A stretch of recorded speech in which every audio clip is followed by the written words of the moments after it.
What's going on everyone, welcome back to Foxtecc, and in this video I'm going to be showing you how you can completely disable private browsing mode in a Safari on your iPhone.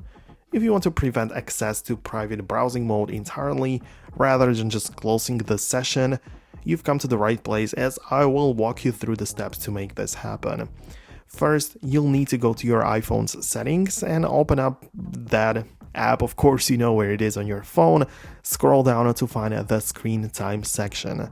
If screen time isn't already set up on your device, you'll need to follow the prompts to enable it.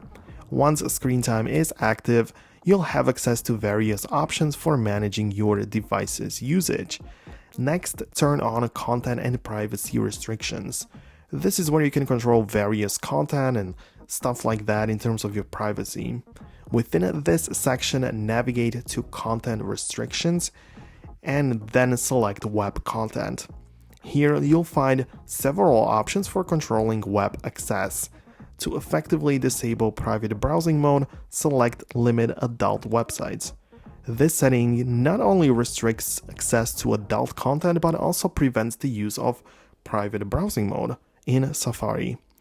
If at any point you need to re-enable it, you can just go back to the same section in the settings and choose unrestricted access. This will restore the ability to use private browsing mode. There's also an option to completely disable Safari, which will remove the Safari icon from your device entirely. And this method is of course more extreme and can be done by going to the Allowed Apps section within Content and Privacy Restrictions. So if you toggle off Safari there, it's gonna disappear from your phone altogether. Obviously, if you don't have any restrictions, you can switch between a normal and private browsing mode in Safari very easily. So you can tap the tab button, go to the all tabs and swipe at the bottom to go to the private mode, but I'm pretty sure that you know how that works.